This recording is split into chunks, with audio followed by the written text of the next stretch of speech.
Charles is down to 51%. Lewis has got 64. Yeah, that's like 13%. That 30% is going to get him to get the overtake done. What the f*** are you on about? Hello there and welcome back to the Zero Credentials F1 podcast. Mate, we were right. We've been right. People with zero credentials, which is what we are, we've been right quite a lot so far. We've been right on about 4 or 5 things that I want to get into. We're going to talk about the Chinese Grand Prix.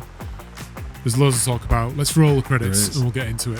Kimmy, you missed the presentation by Pele. Yeah, I was having a shit. People said we were being a bit grumpy and a little bit down on these regulations this year. In fact, let's kill it. Let's kill the music. Let's kill it. And there's a lot of issues that came to light in this race, albeit there was plenty of excitement as well. And you said just before we came on that it's split opinion. It's split the field. It's split a lot of things. Tell us the about races. It's split the races. No one in F1. We've got the Marmite season, haven't we? There are some sections where you love it or hate it, and a lot of people are absolutely hating it. And there are some things I absolutely hate, but equally there are some things that I'm absolutely loving as well. Because I have to go with the negative first. Start with the negative. I mean, I'm literally flicking Marmite one way or the other, like every 5 or 10 minutes. Oh, within the race, yeah. I'm having a psychotic episode. Whilst watching F1, I don't know whether I'm enjoying it or not. It's very bizarre. It's very bizarre. I know somebody maybe or maybe not enjoying it, but it's not necessarily me at any given point in time. But one thing that is absolutely destroying my buzz is the race commentary is going. It's far too energy dominated now, and we knew it would be there. We predicted it pre-season, and you know we are right a lot. For some amateurs, but too much energy chatter. It's everything. It's all they talk about, and I was considering muting the Grand Prix at parts because I was starting to get involved in the energy chatter, and I was starting to follow it and thinking, oh yeah, I wonder. I'd love it if they popped up the image of the energy capture right now, and it's just like that's so true. And you catch yourself. Yeah, I've found myself because we've said many times we're Lewis fans, and when he was fighting, I think it was maybe Charles in one of their battles, I was thinking Charles is down to 51%. Lewis has got 64. Yeah, that's like 13%. That 30% is going to get him to get the overtake done. And then I caught myself and thinking, what the fuck are you on about? Like, what are you saying just shouting out into the room? What are you saying? 8.5 megajoules can stick it up the fucking arse. I don't care. And an extra 0.5 megajoule for overtake. Go away. Get in the bin. But you find yourself getting embroiled in it, and then you catch yourself for a moment and go, nah, I'm not having any of this. And I wouldn't mind if there was some of your typical race chat, even some of the strategy stuff that was starting to dominate previous seasons. But no, it's all energy. Where are they at with energy? Where can they do this? And it's just, it's so depressing. But you catch yourself afterwards. Did I just enjoy a bit of that? And I was like, you feel sick, you feel dirty. You're having a filthy scrub down shower after the race because you just don't know what's happened to you. It's so true. Because it's the crying game. Some of the racing was superb, and it lasted for quite a few laps, and it went through a variety of corners, which is what we've always wanted, isn't it? It's like what we've said for years, that the DRS overtakes that we've had in previous years were a bit dull. Just an overtake at the end of the straight with no wheel-to-wheel action going round corners. That's what we wanted, and that is exactly what we got. We had, particularly between the two Ferraris, that was fighting each other, really battling. That was a thrill, and they seem to both enjoy it as well. Lewis, and both the Ferraris got their Mario Kart start. Lewis got past both of the Mercedes with some great driving.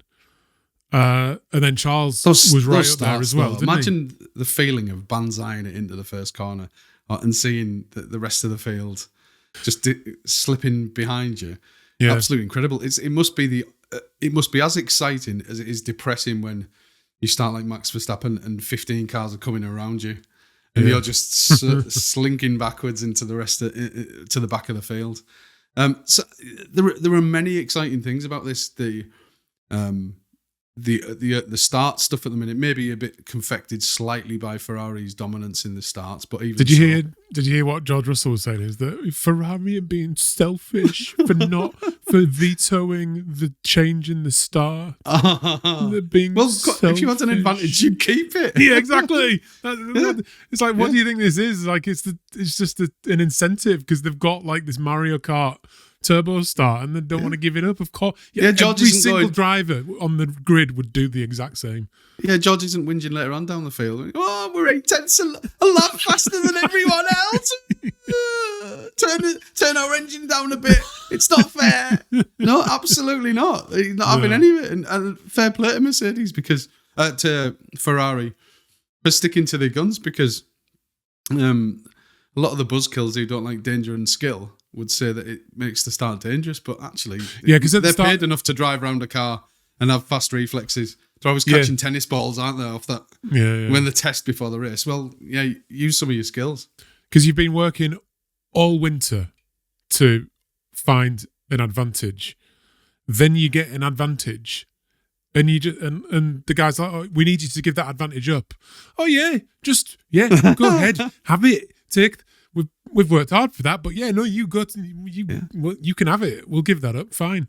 I would have more sympathy for George being a crybaby piss pants if he wasn't running off down the road at 10 seconds ahead of everyone else, even after a safety car restart.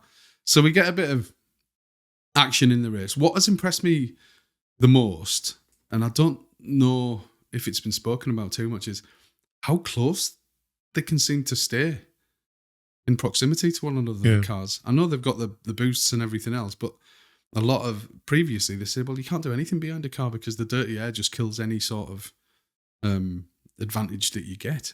And it's just so exciting seeing cars being so close to one another and nose to tail and trading punches back and forth. And somebody really has to make a difference or really has to think about using their power to get ahead and then worry about optimizing the power distribution after that. See, we're even talking about fucking power distribution. But that's the kind of thing with these regulations, the kind of dichotomy, I suppose, of you've got the aero regulations, which seem to be nailing it. The cars look better, they're lighter. They don't have that stupid close to the. Yeah, exactly. They look great. They're a bit more nimble. They're a bit harder to drive, essentially, because of the aero package, I think. But then you put this ridiculous 50-50 electric burning stuff power onto it, and it's that's ruining it. There's no doubt about it. They've introduced, like I said earlier in the season, they've introduced these arbitrary limits on energy to try and promote some sort of green agenda. I don't know, but what it's done is it's put we talked about it before. It's put a limit on energy, and the racing is getting exciting. It's exciting right until the energy runs out. Yeah, and then so just at the point you're starting to get excited, the battery dies. So the wheel-to-wheel action is kind of harvesting it again, artificial, or I don't know. But like the downside of it as well at the moment is that you've got like 4 or 5 cars not even starting the race. Yeah. And that is just like, that's not right. It isn't right. You've got fans turning out in whatever country we're in to see these teams. You've got McLaren fans who've turned up on a Sunday who didn't even see a McLaren go around the track. Yeah. I have something in common with Oscar, and it's the amount of championship laps that I've completed this year. However, he has qualified better than me on numerous occasions. But yeah, I mean, you and I and every single person watching this right now has done the same number of Formula One laps this year as Oscar Piastri. that is an achievement we should all be proud of. Oh yeah, but I mean it's a papaya disaster at the moment, isn't it? The first two races, particularly for Oscar, but to have two completely separate failures on the car prior to even getting onto the grid is just horrible for them. And you don't like to see the regs had to shift quite a lot, and they did shift quite a lot this year, but we need to see some racing. It'll settle down, of course it'll settle down, but it's robbed people. If the rest of the field get a 5 race advantage on McLaren and they're just pootling around midfield or near the back, that's their season over. There's no way you can claw that back, particularly with 2 fewer races on the calendar this year.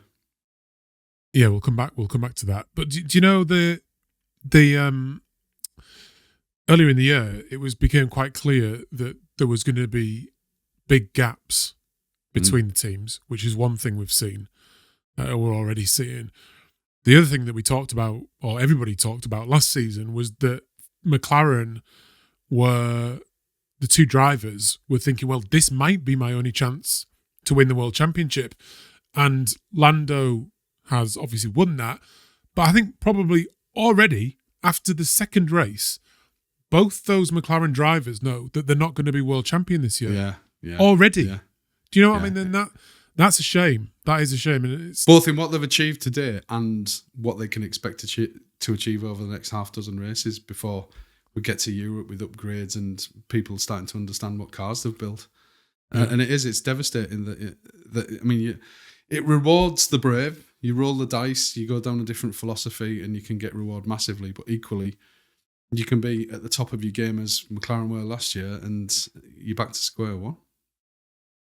Yeah, but absolutely. Can that genie be put back in the bottle in terms of the energy dominance and the way that they're doing it? Now, I can't see them stepping backwards. I can't see them saying, "Well, we've actually nailed the aero," but the power unit energy split between electricity and fossil fuels.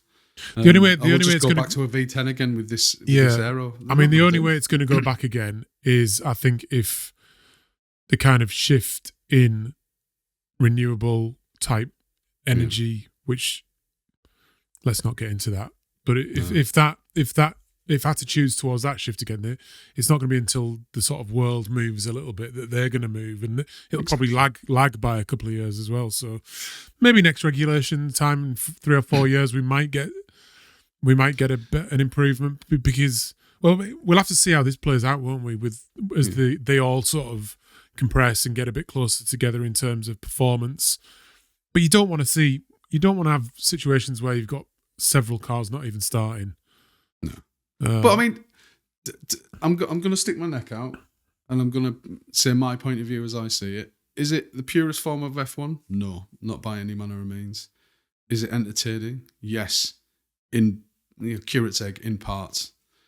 Is it? Am I enjoying it on balance? Yeah, I'm enjoying it. I think we've gained something this year, and I think some of the early frustrations will settle down, and I think some of the teams will start to get a better understanding, and I think it'll be overall better for it. So people may criticise, people may be absolutely furious that you could even countenance enjoying something that we're seeing at the moment, but I have to admit it's entertaining. I think the reality is that you are enjoying or not enjoying this season depending on which driver you like. So like we are Lewis Hamilton fans, and Ferrari fans. That's made it a lot easier. So we've kind of been enjoying it. If you're a Max Verstappen fan, you are probably in agreement with him, thinking this is the worst thing that's ever happened to F1, because he's way better than this, than his current performances. His car conked out. Yes, and he's probably on the phone to Toto saying, "Toto, mate, I'm ready. Let's do this this guy you've got for 2027. I'm ready. I'd like a second look at it. Yeah. And Toto can basically give him the big raspberry, can't he? And say, I don't think he will though. I think we'll have because Kimi is now the golden child that he's won his first race, and Yeah, one of my early season predictions is that George Russell is going to get Damon Hill. He's going to win the championship. Oh. He's going to win the championship and then get booted out the team. 10 bonus points for that one. 10 bonus points on this one. But I found myself asking after China, and it's only 2 races in and a lot can happen and you can't really predict that much, but there's a risk. Are Red Bull legitimately a midfield team this year with the package that they've got? And everything's kind of pointing that way. So far. I think it's impossible to know. I still think Red Bull are a bit of a wild card at the moment. We don't quite know what's going on. Another thing we were right about, or I was right about. I can't remember if you said it or not, mate. But if you were right about, I definitely definitely said it. Is that there's those who've been for the last 4 years of the ground effect era believed that Lewis Hamilton had lost it. And I think in a couple of races, he has proven very much so that he has not lost it. Yeah. The racecraft against Charles was great. I mean, he's outdriven Charles in both qualifyings and then in the race today. Yeah. Fair enough, maybe China's not his best track, but he's no mug though. Charles is no mug. No, and I think that is a battle that is going to be exciting to continue watching. But he was never happy in those ground effect cars, and even now, he's literally only interested in winning. Because one of the first things he said is like, "Yeah, it's good, but we're third. Until we win, we're still like an absolute million miles behind Mercedes." And he spent half the race getting overtaken by Mercedes on the straight. Yeah, shouting down the radio saying, "I need more power. Give me more power." And he's right, isn't he? I think that was clearly the difference between them, because George was getting frustrated at one point. I don't know if you remember hearing him say, like, they're fast in all the right places. Yeah. Meaning in the wiggly bits. Yeah, but then it was fantastic to hear. On the straight. Mercedes was so quick, weren't they? And it was just so pleasing to see, even though it was a close contest between Charles and Lewis, it was clean. And I think F1 was slipping down the route of you just have to barge somebody off the road to get an overtake done. Yeah. People know my feelings about Max's racecraft in that regard. I mean, he's fantastic, but he pushes the envelope in terms of fairness quite often. And both drivers at the end of it absolutely had the time of their life. Came out and said, first and foremost, it was great crack. We had huge fun battling with one another. It was lovely. And it feels like they haven't had that in years. Yeah. They were talking as if like it's not been like that for ages. And so I think it's because maybe it's the lightness of these cars where they feel like they've actually got some control over it, and you can dance them around a little bit more. They've got that connection. They're not because quite as heavy. They say the back end can step out quite easily, but it's also easy to recover. Is part of the part of what they say, which must make that huge fun. Imagine you just let it go. You feel a bit of oversteer, and you think, no, I can catch this, and then it must be like wacky races for them at the minute. I found myself towards the end of the race though, desperate for Kimi Antonelli to get his first Formula One win. And he'd driven a great race. He'd been good all weekend, to be fair. He'd obviously qualified on pole. And he, with about 5 laps to go, had the most insane lockup. And I watched it again today on replay. And it wasn't just a lockup. It was like a lockup and a sudden... Yeah, snap as well. He could have. Yeah, he got a little snap. It could have, if it had gone round, he could have been in real trouble because George wasn't that far behind. And he said, like he said afterwards, didn't he, that he basically shot himself. Yeah, give himself. My a scare. back legs went. My ass went. Yeah, it was. Yeah, I thought I was so pleased and so desperate for him to do well at the end, because actually he was. Didn't he bag 2 records this weekend? The youngest pole and by definition the youngest F1 winner. Was he? Oh, yeah, no, is that right? The pole or the win? maybe It was Max definitely got the, it it was earlier. definitely the pole. I'm not sure. He got the pole, the but win even is so, the same. what? I'm delighted for the lad. He had a rough season last year. It wasn't the best by any manner of means. He's clearly got talent, but there's a lot to build on with him because he's got a good car. But I was just delighted to see it. I was delighted to see Mercedes back at the top again. And I thought it was one of the best podiums I'd seen in a long time with the George, Lewis, Bono, Kimi. It was such a wholesome moment, wasn't it? It was disgusting. I mean, I was sick in my own mouth, but I did enjoy it. Yeah. James Hunt is like turning in his grave somewhere at how wholesome that was. Absolutely. I'll let him off because it's his first race, but he can that weeping in the interview. You can put that straight in the bin. We're not having that. This is F1. He should be out rattling grid girls out the back straight after that, sipping champagne. But he gets one pass on that. Yeah, that's fair enough, isn't it? I think there's going to be. I think it was a statement win because everybody's been making George a favourite. George obviously won the first race. He won the sprint, and it was a statement performance from Kimi, just to say, hang on a minute, I'm here, and I'm here to win. Because George, by rights, given last year, could have thought, if this car's as good as we think it is, I could run off and get the title very quickly in this thing. And because we can forgive George. Number 2 is my number 2. Yeah, we can forgive George in qualifying, can't we? Because he had that little issue. He was out late, wasn't he? But Antonelli won that race fair and square, didn't he? Yeah. And he got back past both Ferraris, didn't he? Pretty quickly. Mm. And then he was in the front forever after that. They clearly look after the tyres as well, because after the stop, they weren't good on the hards at all, the Mercedes, to start off with. And George got swallowed up, didn't he, by the Ferraris at first? Yeah. But then after the restart, in the window, he came back in. I think they are soft on their tyres, which resulted in it being slow to warm up those hard tyres after the restart. I think that was certainly an issue Australia for George, 45 laps on a set of hards. They looked after them beautifully. Yeah. So I'd say on balance, they'd probably take it because they have enough power to come back at Ferrari after that. You'd assume that's not going to last, though. It'll be interesting to see what happens. What's the other thing is it's a bit of a shame, especially if you're not a Ferrari or Mercedes fan or a fan of the drivers in those two teams, is that there's then a massive gap. Like an absolutely maybe McLaren would have filled that space if they'd run. Yeah.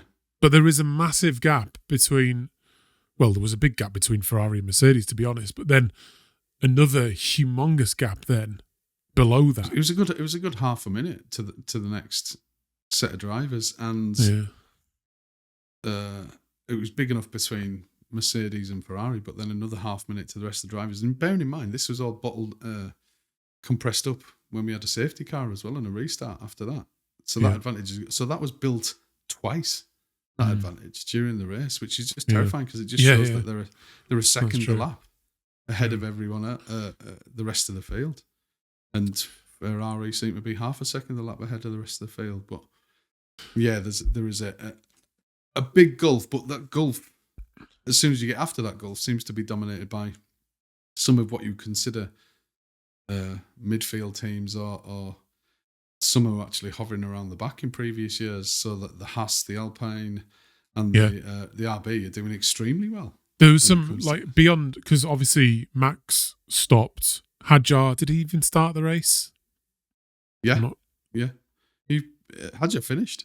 Did he? Right, okay. Yeah. Let me get the results up from so I know what I'm talking about. But yes, he was 8th, wasn't he? Actually, that's not great, is it, for Red Bull at all? But yeah, there was some notable performances because McLaren went missing, particularly from Ollie Behrman. Like, it's just absolutely great. Guy just keeps producing, doesn't he? Just keeps producing. But more literally impressive relative to knocking on the Ocon. door of Ferrari. Yeah. Yeah. He's obliterating his teammates, absolutely destroying him. Yeah, and Ocon had an absolute nightmare with his attempted pass on Colapinto as well, didn't he? Took off Just Flores, absolutely didn't it? bonsai into a space that wasn't there. Yeah. Well, they reckon, was it Colapinto didn't see him? He was coming out after Yeah. pit, But I mean, he was never even nearly ahead. Do you know what I mean? Absolutely. Just because of the nature of that corner, it probably looked a little bit less worse than it was. But the gap was... And it just kept closing on him and closing on him. Yeah. And he saw it far too late.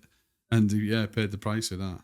Ocon needs a good season, doesn't he? He needs a good season because he's already in driving for Haas now, having come from a probably more successful team. Where else has he got to go? Do you know what I mean? Wasn't Ocon the protege of Toto? He was at last one time point, round. I think. Yeah. So I mean, it just shows if you don't perform, you're not just going to be kept around because Toto likes you. Yeah. I'm sure he was Toto's protege, but then a huge amount of DNFs. After there is only a midfield because the back end of the field they're all DNFs. It's true. This is ridiculous. Yeah. I think it was.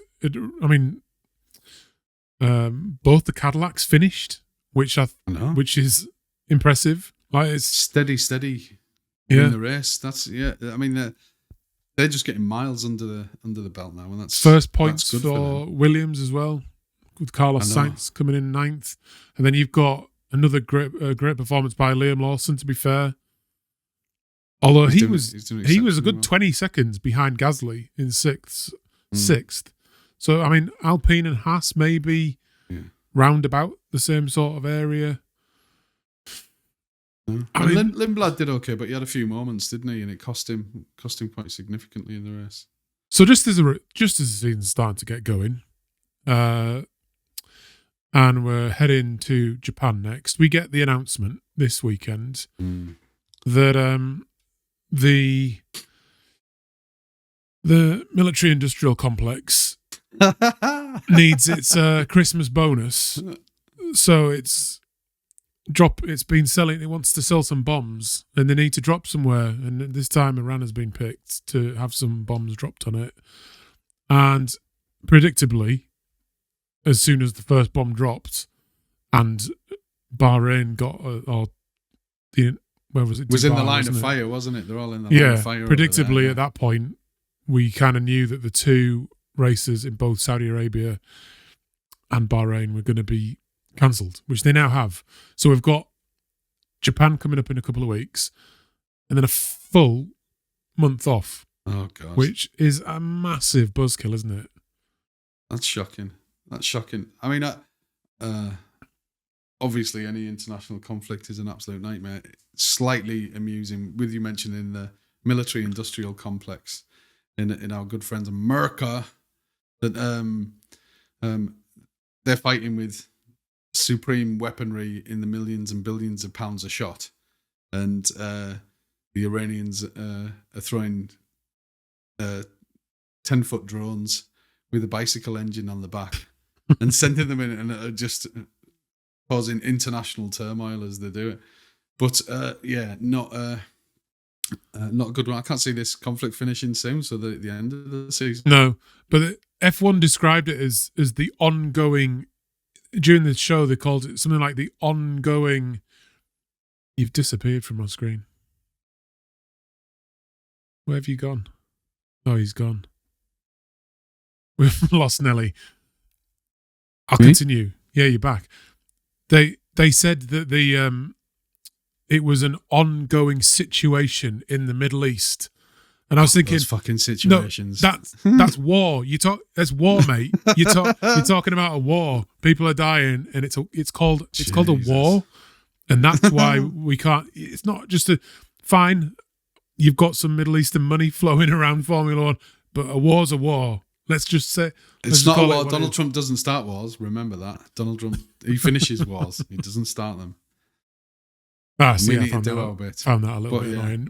But let's not get too political. We should have contingencies in the season. This is what it's raised. Yeah. Contingencies. Have a backup in case something goes Pete Tong and we have to find another race. As you said, a number of European did it in COVID. Yeah. There's a number of European venues that could flick a switch and put on a show. Silverstone, I reckon. Just boot out whichever crappy little race was going to be on and sell 300,000 tickets in the next 2 weeks, which I'm pretty sure they could do. I would buy one. Anyway, let's move on. I'd be in the paddock waving at you in your cheap seats. Yeah, let's make a video about that. Let's make a film about us going there. Right, let's have a look at our predictions. Because scores? I forgot about the scores. There's been some changes, mate. There's been some changes. Some big points as well. Am I top of the tree? Yeah, is that? So, another one of the things that we were correct about was the lack of papaya. We couldn't have known they weren't going to be even starting the race, but our prediction was bang on, mate. Look at that. All three of us. We're in danger of getting some credentials here. I know. Danger. So just to recap, you get 1 point for the sprint, 1 point for pole. You get a point for 1 point per the top 5 if you get them in the right position. And then if you correctly predict the podium, you get an extra bonus 2 points. So a point if you get it right, and then a bonus point for getting the podium correct in any order. So you got Lewis Hamilton wrong. Yes. George Russell did not get pole. He did not. He did not win the race. Lewis didn't come second. Kimi Antonelli didn't come third. But Charles Leclerc did come fourth. So you get 1 point for that. And you have also correctly predicted the podium in the incorrect order. So you get 2 points for that. 2 bonus points. You've scored 3. I have scored a point for George Russell, who won the sprint. He didn't get pole. He didn't win the race. And Kimi didn't come second. But Lewis Hamilton did come third. And Charles Leclerc did come fourth. So I get 2 points for that. And I also correctly predicted the mixed up podium. So I get a bonus 2 points, giving me a total of 5. Ooh, big scoring 5 week. points. Big White, scoring week. I won't go through the list, but he didn't score anything. Oh. So this was the pre-race scoreline before this race. There's been a movement. For the first time ever, you are off the bottom. You're occupying second place. Romping I'm in the lead with 9 points. Nelly, you now have 3 points in second place, and White rolling around with a point. I have 3 times the points of Whites, but unfortunately you have 3 times the points that I have. So yeah, this is stretching out pretty quickly. Maths credentials. Yeah. Here. Quick maths. Times table shit. Have you got? Nice. Yeah, I'm enjoying that. I'm shocked. Genuinely shocked. Have you got anything else? Any other notable moments from that race? There was a lot. It was a lot. It was enjoyable. Controversially, I enjoyed it. I came out after that 2-hour session, and it may have been some of the emotion associated with a very pleasing win. It may have been Lewis getting a podium for the first time in ages, and some decent racing in the middle of it. But I enjoyed it. I was entertained for 2 hours, and I'll take it. Yeah, I don't think you can deny that there was more going on. There was more entertainment than a large number of races last year where there was just DRS trains and it was a procession. I was entertained as well. I'm excited for the next race before we get a buzzkill. Whenever that is, unless we delve into World War III in the meantime, in which case all the races will be off. Yeah, and then George is world champion. That'll be like the time he won his first race without even turning a wheel. We'll hope it doesn't come to that anyway. Right, so we'll be back in a week or so with our predictions for the Japanese Grand Prix. But yeah, subscribe, leave a comment down below. Let us know what you think of that race. Do you love it or do you hate it? I love the comments. Which side of the Marmite debate? The Schrodinger's cat of Formula One. Where do you stand on it? Let us know down in the comments, and we'll catch you again very, very soon. Cheers, everybody. Goodbye.